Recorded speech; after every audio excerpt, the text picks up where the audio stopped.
Euh, Quand on a lu Surat Fath euh, dans la Zawiya yani, Balqaniya, juste avant, il nous parlait de cette Surat Fath. Et ça, c'est un point important. D'accord? Euh, Énorme. C'est un point important que vraiment je voulais vous dire. J'essaierai de le mettre en extrait parce que c'est un point important qu'il nous a dit. Encore une compréhension du Coran que il faut vraiment méditer pour l'avoir.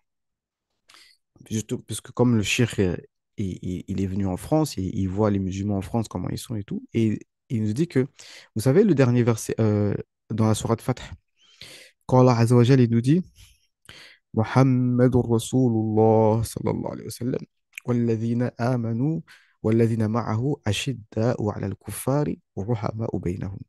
Et ceux qui sont avec lui sont durs avec les mécréants, donc c'est ça qui va parler, durs avec les mécréants parce que certaines personnes, eh bien, ils ont besoin de dureté. Certaines personnes vont rentrer dans l'islam, ils ont besoin de dureté pour rentrer dans l'islam. Et d'autres ont besoin de douceur. Si tu es dur avec certains, tu vas les éloigner. Et certains, si tu trop doux avec eux, ils vont jamais rentrer. D'accord? D'accord? Et donc, le verset nous dit ça. Et c'est de ça qu'il va parler. Ashidda al kufar, ruhama ou baynahum. Et ils sont miséricordieux entre eux. À votre avis, je te pose la question. Le entre eux, ça parle de qui?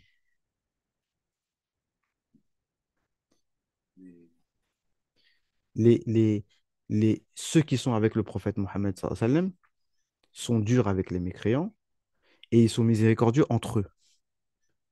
Entre eux, c'est qui? Voilà, c'est ce qu'on a toujours pensé. C'est normal. C'est-à-dire on est dur avec les mécréants et on est gentil avec les musulmans. Eh ben, c'est pas ça que ça veut dire. En tout cas, il y a une autre compréhension qu'on peut avoir.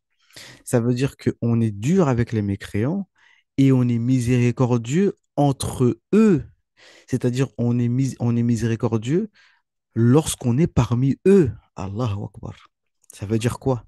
Ça veut dire que le fait que les musulmans soient en France, à Paris, c'est une miséricorde pour eux. Parce que s'il n'y avait pas les musulmans qui font le Ezen, qui lisent le Coran, qui prient, mais Allah, il aurait détruit la France depuis longtemps. Vous avez compris maintenant?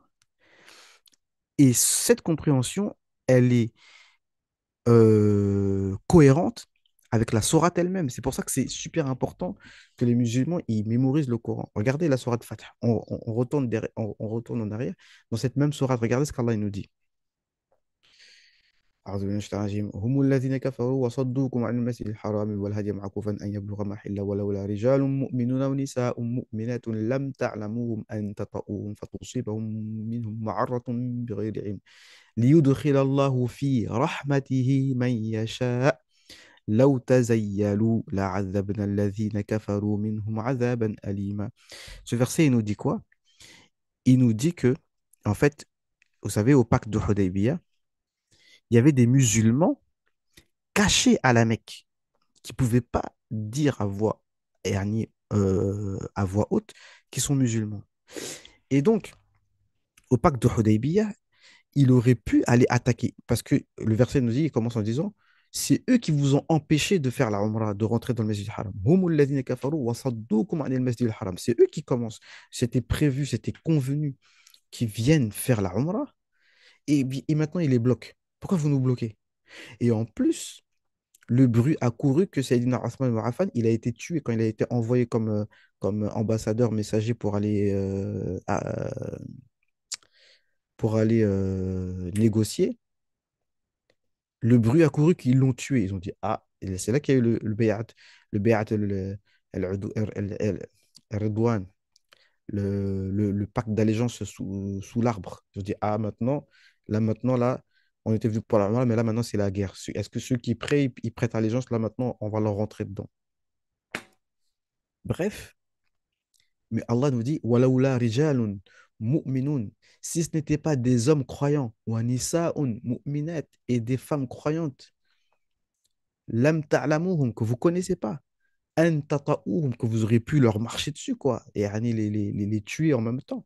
فَتُصِيبَكُم مِّنْهُ مَعَرَّةٌ بِغَيْرِ عِلْمٍ, que vous aurez fait une chose gênante sans savoir.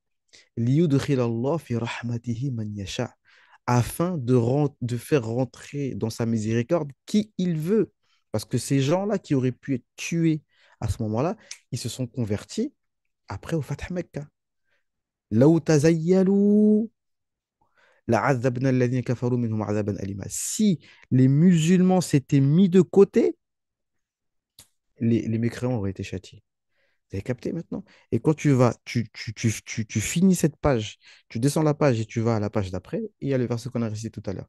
Ruhama ou bainahum. Donc ça veut dire que les musulmans sont une miséricorde pour. Donc le cheikh, il disait, comme il nous a informé que maintenant, ils ne veulent plus donner la nationalité aux étrangers qui sont la plupart musulmans, c'est parce qu'ils sont bêtes et parce qu'ils sont insouciants, parce qu'ils sont ignorants. Ils se rendent pas compte que les musulmans sont une baraka pour eux. C'est ça qu'ils se rendent pas.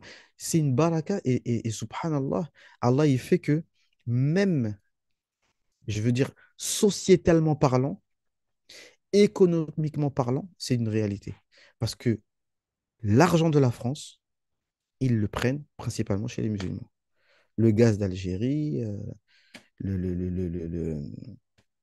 comment ça s'appelle, voilà, le pétrole, toutes les matières premières, la plupart, c'est des pays musulmans, ou en tout cas des pays d'Afrique, le Congo, etc., etc. C'est-à-dire, yani, la baraka, elle est visible, tu vois. Et le comble, c'est que ces étrangers, qui la Libye, etc., vous prenez des richesses. Et genre, vous voulez pas leur donner. C'est le comble. C'est ça s'appelle vraiment du coufre. Ça s'appelle vraiment de la coufardise. Tu vois, la mécréance, là, c'est ça. C'est-à-dire, c'est l'ingratitude. Linguistiquement, la mécréance, c'est que tu es ingrat. Tu prends l'argent des gens et en plus, tu rejettes ces gens-là. Il y a un minimum. C'est comme un roi, un bon roi. Ok, on est tous à son service, il n'y a pas de problème. Mais traite-nous bien, c'est tout. C'est tout ce qu'on te demande. Donc voilà, bref. Donc, donc, il nous dit justement que euh, le prophète, alayhi salam, pour parler, encore une fois, on prend le miroir du prophète, alayhi salam, effectivement, ce n'est pas, excusez-moi l'expression, ce n'est pas un baba cool, d'accord? Parce qu'il y a certaines personnes qui veulent que montrer le côté paisible du prophète, alayhi salam, et ils ne veulent pas montrer le côté aussi où, subhanallah, et regardez, lisez le Coran, vous allez voir, oui, il y a des versets du djihad, il y a des versets. Et oui, sachez une chose, c'est que le prophète, alayhi salam, lui tout seul, il peut combattre une armée. Il peut combattre une armée, oui. Ça aussi, c'est des choses qu'il faut savoir. Les gens, ils ne connaissent pas le prophète, alayhi salam. C'est le messager d'Allah. Il avait la force de 50 hommes, d'accord? Et plus, d'accord? Et Allah, il est avec lui. Il ne faut pas l'oublier. Il ne faut pas voir seulement que c'est un être humain de chair et d'os. Oui, c'est un être humain de chair et d'os, mais il a la force qu'Allah lui donne. Vous comprenez? Donc, euh, et à ce niveau-là, et les musulmans, à travers l'histoire, ils l'ont toujours montré. Les musulmans, c'est des surhommes. Nous sommes des surhommes, en fait. Parce qu'on a le Coran avec nous, on a des dhikrs, justement, et on est des surhommes avec le dhikr. D'accord? Le prophète, sallallahu alayhi wa sallam, dit مثل الذي يذكر ربه ومثل الذي لا يذكر ربه كمثل الحي والميت. L'exemple de celui qui évoque Allah et celui qui évoque pas Allah, c'est comme l'exemple du vivant et du mort. Donc, et les Sahaba, ils avaient compris ça quand ils étaient dans le djihad. Ils disaient, mais est-ce que nous qui sommes vivants, on va avoir peur de gens qui sont morts? Ils sont morts. Et le prophète, sallallahu alayhi wa sallam, il dit vrai ou pas? Ils évoquent pas Allah, ils sont morts. Nous, on évoque Allah, on est vivant. Donc, et des vivants, ils vont avoir peur des morts. Ah ben voilà, ça, les Sahaba l'avaient compris. Et ça aussi, il faut qu'on le comprenne. D'accord? Non.